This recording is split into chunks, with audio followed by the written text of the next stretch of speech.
এখন থেকে আমার সংসারের উপর আমার নিজের আর কোনো দায়িত্ব থাকবে না। আমাকে আমার সংসার থেকে ছুটি দেওয়া হয়েছে। তিল তিল করে গড়ে তোলা আমার এই সংসারে আমার নিজের কোনো দায়িত্ব থাকবে না। আমার ঘরের জিনিসপত্র আমি নিজে ধরতে পারবো না। এটা কি হয়?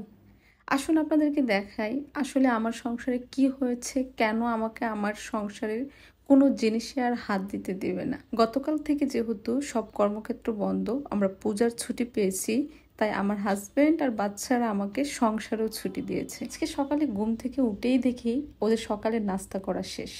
যে না আমি ঘরের কাজ করতে যাব, আমার মেয়ে বলছিল আজকে তোমার ছুটি, তোমাকে কোনো কাজই করতে হবে না, তুমি বসে বসে দেখো আমরা তোমাকে কি কি কাজ করে দেই। এই যে আমি আপনাদেরকে সবসময় বলি ঘর অগোছালো হবেই। এই যে আমার অগোছালো ঘর, অগোছালো ঘরকে কিন্তু সহজেই গুছিয়ে ফেলা যায়, বাট ঘর যদি নোংরা থাকে তাহলে সেটা সহজে পরিষ্কার করা যায় না। আমার আগের ভিডিওতেও কিন্তু শেয়ার করেছি, আমার যেহেতু ইনডোর প্লান্ট, তাই বৃষ্টির দেখা পেলেই কিন্তু আমি সবগুলো ইনডোর প্লান্টকে বারান্দায় রেখে দেই।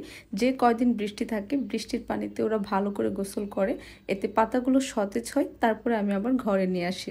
কথায় আছে না, মেয়েরা আসলে পুতুল খেলতে খেলতে সংসার গোছানো শিখে যায়। এই যে দেখেন আমার মেয়ে, সে সবসময় তার পুতুলগুলোকে গুছিয়ে রাখতে রাখতে কিভাবে যেন মায়ের সংসার গোছানোটাও শিখে গেছে। আমি শুধু তাদের কাজের ভাগাভাগিটা দেখছিলাম।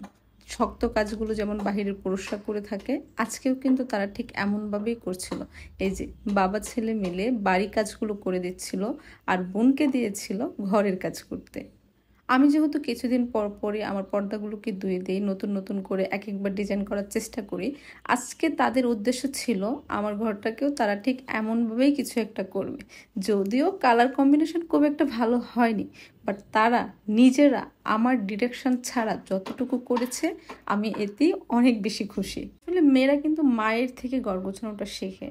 এই যে আমি ইনডোর প্লান্টগুলো কোথায় কিভাবে রাখি সেটা কিন্তু আমার মেয়ে খুব ভালো করেই দেখে, এবং সে কিন্তু সে অনুযায়ী বাবাকে বলে দিচ্ছিল যে এই গাছটা এখানে রাখো, ওই গাছটা ওইখানে রাখো।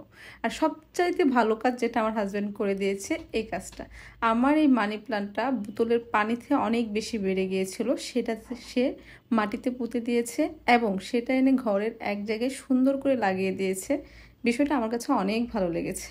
আর এই যে বললাম না, আজকে কিন্তু তারা আমাকে কোনো কাজই করতে দিবে না। ওই যে দেখেন ভদ্রলোক রান্না করে রান্না করছে আর মেয়ে খাবার সার্ভ করছে আর আমি বসে বসে খাচ্ছি।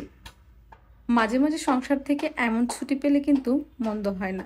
এই যে দেখেন আমার মুখের হাসি দেখেই কিন্তু বোঝা যাচ্ছে আজকে আমি কতটা খুশি। এই ছিল ওদের ঘর গোছানোর ফাইনাল লুক।